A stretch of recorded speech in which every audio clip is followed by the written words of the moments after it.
Y es algo que parece que uno debiera entender, ahora que está todo etiquetado, ahora que inclusive en los paquetes de cigarrillos te colocan fotos bastante desagradables, porque es lo que pasa, ¿no es cierto?, cuando uno fuma y se convierte en fumador. Pero queremos hablar y profundizar más sobre este tema. Estamos con Caro Talio, que es científica del CONICET, doctora en bioquímica, coautora del libro Tabaquismo, Tendencias Actuales, Aportes Analíticos y Prevención en el Día Mundial Sin Tabaco. Es un temazo. Yo te propondría que te quedes, porque hay mucha gente que por más que lo entienda, no lo puede dejar, y está bueno hablar de este tema. ¿Cómo estás, Caro? Bienvenida a la mañana de Pasatiempo. Un gusto tenerte. Desde acá, Fabián y Damiana. Hola, buenos días. Muchísimas gracias por la invitación. Todo bien por acá, bueno, y aquí dispuesta a responder las preguntas y dudas que surjan sobre este tema. Bueno, buenísimo entonces.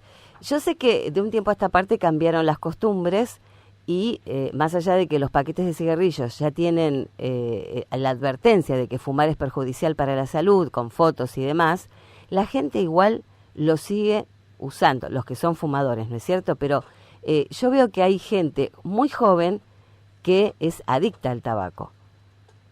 Sí, así es. Ha habido un cambio, bueno, te comento un poco, yo estoy trabajando en la temática desde el año 2007, fue parte de mi trabajo de tesis doctoral en bioquímica y ahí fue donde inicié, digamos, con esto. Y si vemos un poco hacia atrás, en el transcurso del tiempo, ha habido un cambio radical en cuanto al consumo. Ha disminuido, o sea, completamente, digamos. Uh-huh. Pero bueno, o sea, se han aplicado una serie de políticas al respecto, como decías vos recién, el tema de las leyendas en los paquetes de cigarrillos. Inicialmente, o sea, lo primero que se hizo fue colocar la advertencia que el fumar era perjudicial para la salud. Sin embargo, se seguían haciendo un montón de cosas en donde, o sea, quedaba solo en la advertencia nada más. Claro. Hoy por hoy, o sea, con el Convenio Marco de Control de Tabaco que rige desde el año 2003, que fue cuando inicialmente se reúne el grupo que forma parte de la Organización Mundial de la Salud para tratar sobre el tema, es como que se han hecho diferentes actividades o se han tomado distintas premisas para, o sea, luchar contra esta epidemia. Entre ellas está lo que mencionaste, o sea, las leyendas que llevan a la reflexión del fumador, más al contenido de algunos tóxicos presentes en los cigarrillos, y la foto, esa fotito que tienen los paquetes de cigarrillos que deben ocupar un porcentaje de el atado o el paquete de cigarrillos. Claro. Ahora, ¿sabes qué? Yo pregunto, ¿no? Sí. También, ¿será que ha mermado porque la gente que es fumadora llega a un momento que va al médico y le dice, tenés hipertensión, si fumas un cigarrillo más ya vas a tener un efisema pulmonar o te vas a complicar más, tenés que dejar ya de fumar?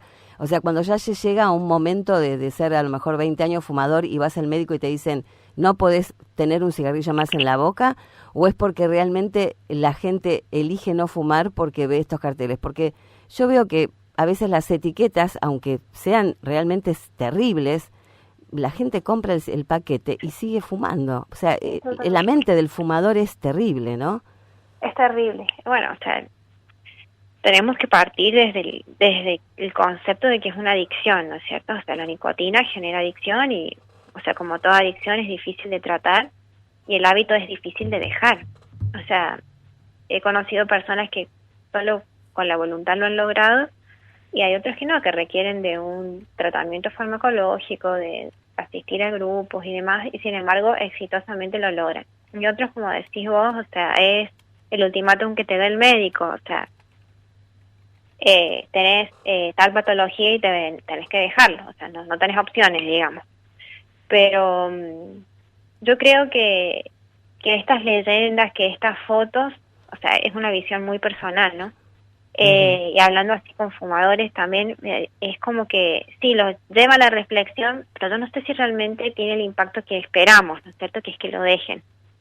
Claro. Yo creo que es la sumatoria de las acciones, o sea, es el prohibir fumar en los lugares públicos, es las leyendas, es el contenido de los tabacos, es el prohibir patrocinar fiestas, que no haya publicidad cuando vas en los kioscos, solamente estas fotos, o sea, el subir el precio de los paquetes de cigarrillos, viste que están cada vez más caros.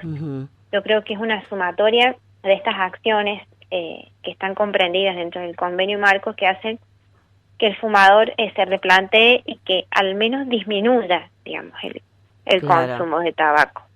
Pero bueno, ahora están, o sea, están todas estas otras alternativas de tabaco sin humo que, es como que este auge nuevo Los vapeadores, ¿no es cierto, Carolina?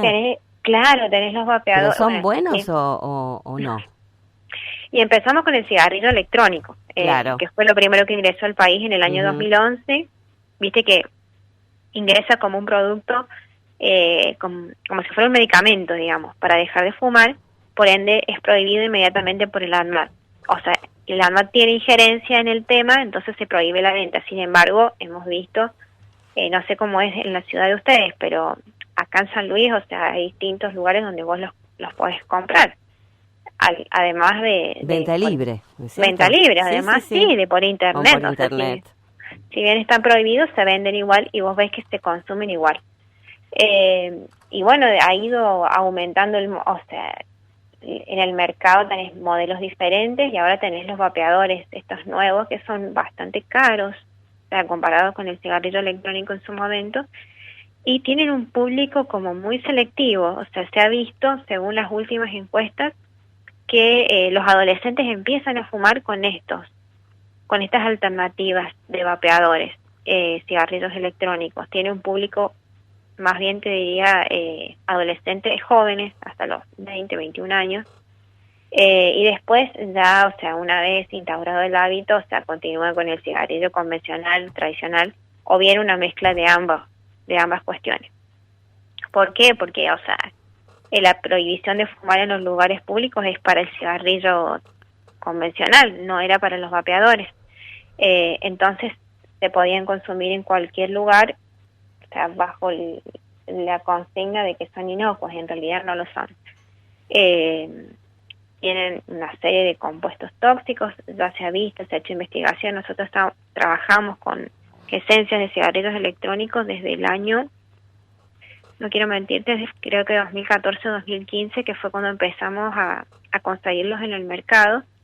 Encontramos que tenían metales tóxicos. Hoy por hoy hay mucha investigación al respecto y, o sea, tienen productos cancerígenos. O sea, no sé si es sano, digamos, o es bueno hacer una comparación con el cigarrillo común, pero, o sea, muy similar. O sea, una composición diferente, pero no menos tóxica. Esa sería la idea.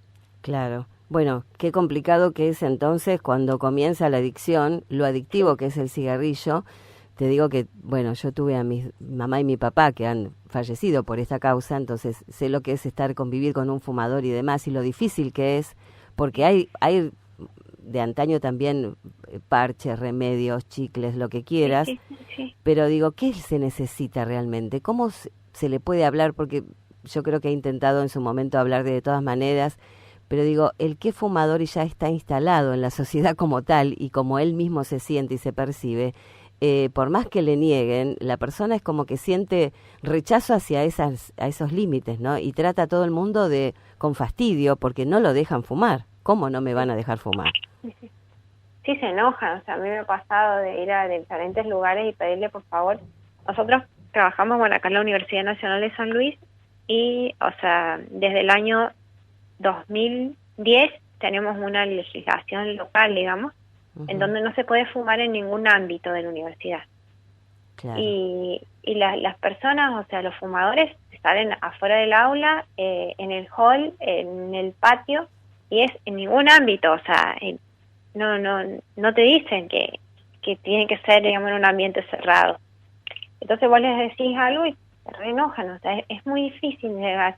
Yo creo que es por una cuestión, como decíamos hace un rato, o sea, al ser una adicción, viste, al actuar a nivel del sistema nervioso central, es como, es un tema complicado. Tiene que haber mucha voluntad, una reflexión interna del fumador para realmente tratar de dejarlo. Carolina, sí. ¿Qué tal? ¿Cómo te va? Fabián López, te saluda, buenos días. Buenos días. En tu tesis hablas de las tendencias actuales y haces un análisis sobre lo que podría ser plausible como prevención. ¿A qué conclusiones llegaste a partir de imagino las encuestas o entrevistas que hiciste con tantas personas con tabaquismo. En realidad mi trabajo de tesis es bien de laboratorio, o sea, Claro.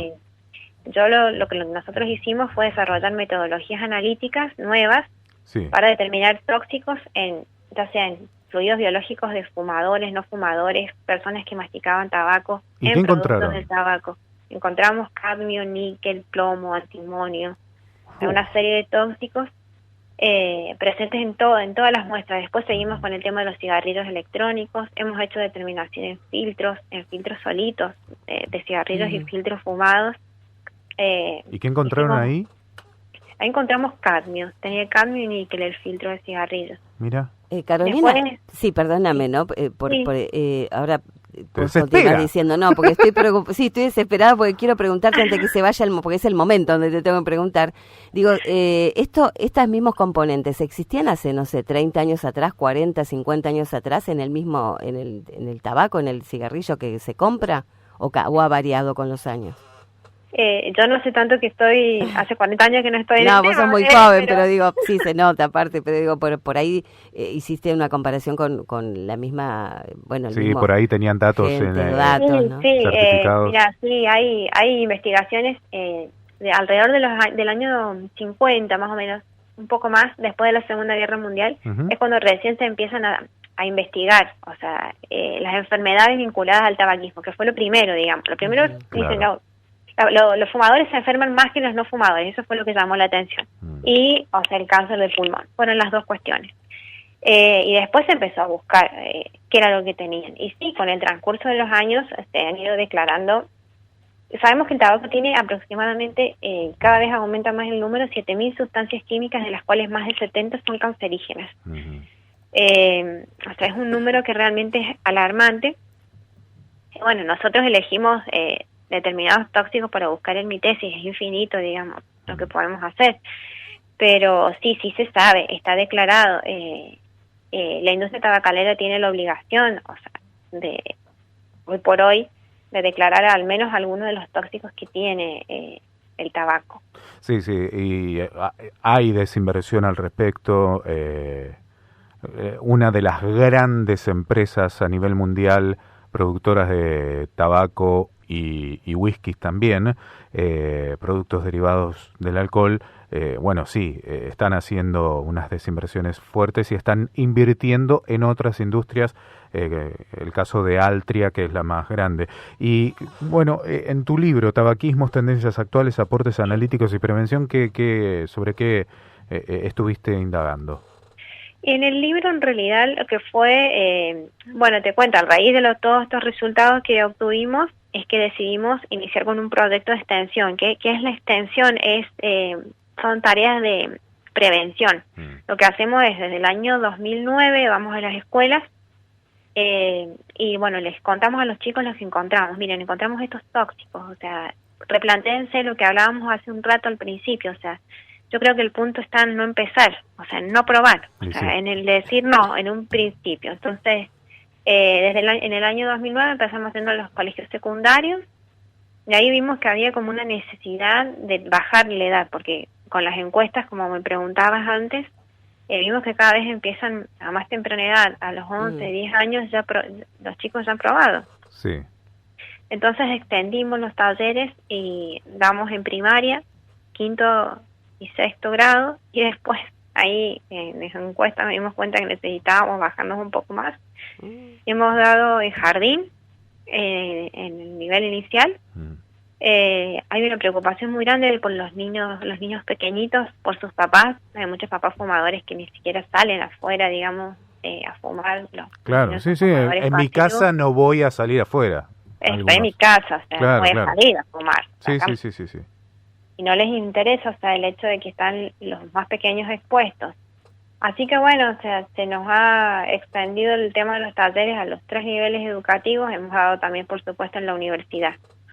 Y se ha visto un cambio radical, digamos, si yo comparo las encuestas del año 2009 a la fecha. O sea, podría decirte que ha disminuido el consumo en adolescentes de tabaco tradicional. Están más abocados a lo que es la pipa de agua y los vapeadores o cigarrillos electrónicos, por todos los saborizantes que tiene, o sea, es diferente, digamos, el inicio. Claro.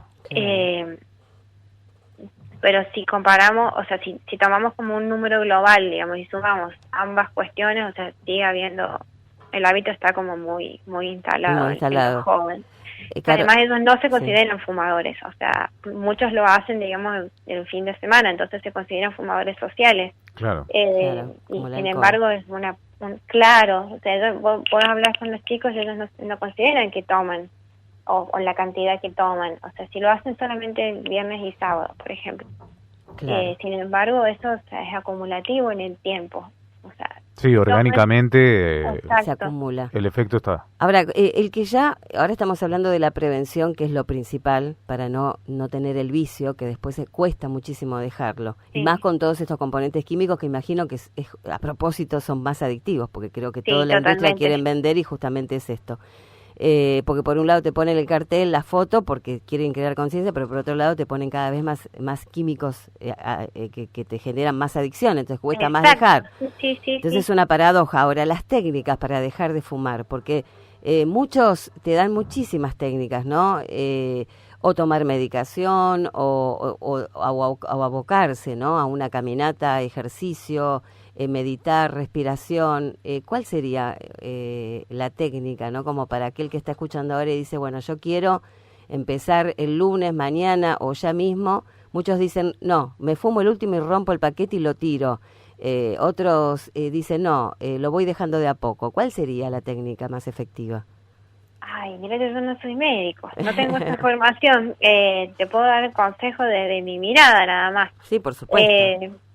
Sí, yo creo que la vida es saludable, o sea, el hacer ejercicio, el tener una motivación, ¿viste? Esa motivación para vivir, o sea, el hecho de tener algo que te lleve a dejarlo, ¿no es cierto? Pero las caminatas, la meditación, o sea, una vida más saludable, y después está cuando estás queriendo, digamos, no estás pudiendo, que muchas veces ocurre, el buscar estas alternativas. Acá en San Luis, supongo que en distintos puntos del país hay distintos grupos de ayuda en los hospitales públicos, por ejemplo, son multidisciplinarios, donde tenés el médico, tenés psicólogos, asistentes sociales, te brindan el tema de la ayuda farmacológica en caso de que la necesites. Es buscarle esa salida, o sea, creo que existen un montón de caminos y alternativas para lograrlo. Desde poner la voluntad de salir a caminar todos los días e ir disminuyendo el número de cigarrillos, hasta cuando vos ves que querés y no podés, buscar estos puntos. A mí, o sea, varias personas me han hablado de algunos fármacos que son muy buenos, son caros, pero son muy buenos y efectivos. Y después otros que no han necesitado nada, pero yo creo que la motivación, esas ganas de vivir y vivir bien, ¿no? O sea, no quitarle años saludables a tu existencia, es como lo que te ayuda y te motiva a encontrar esta salida. Claro, y además motiva para que aquellos que tienen miedo de dejar el cigarrillo y engordar, también la alternativa de caminar y no sentirse que una adicción puede ir abocada después a otra adicción, ¿no? Exactamente. Sí, yo creo que sí, o sea, sí, está mucho el mito ese de que vas a engordar porque dejas de fumar. Yo creo que el tema de la ansiedad, de tratar de calmar en eso que te está faltando, sí. Pero hay otras personas que no, que bueno, que la vida es saludable, al ver que hoy podés caminar más que ayer, o sea, que no te agitas, que no te cansas tanto porque oxigenás mejor. Yo creo que eso te motiva y te da como más ganas de seguir por ese camino, digamos. Claro, la motivación es la clave también, así que uno se siente bien y va por ese lado. Y cada uno, viste, lo encuentra en un lugar diferente. Hay gente que es en la bicicleta, hay gente que es caminar, hay gente que corre, o sea, hay otros que buscan el yoga, y bueno, o sea, cada uno lo tiene. Exacto, yo creo que ahí está la clave. Exacto. Carolina, ha sido un gusto tenerte con nosotros y esto de generar conciencia para que nadie fume y nadie lo pruebe, porque no es la solución a tu vida, sino que hay que buscarla por otro lado en todo caso, pero no con el cigarrillo, ni la compañía tampoco. Así que te agradecemos mucho la comunicación. Bueno, muchas gracias a ustedes por el interés, por contactarme, bueno, y siempre dispuesta para lo que necesiten. Bueno, muchísimas gracias. Hasta pronto. Hasta pronto. Carolina Talio, científica del CONICET, doctora en química, autora del libro Tabaquismo, Tendencias Actuales, Aportes Analíticos y Prevención. Y bueno, hablando de este tema, ya que el 31 de este mes es el Día Mundial sin Tabaco.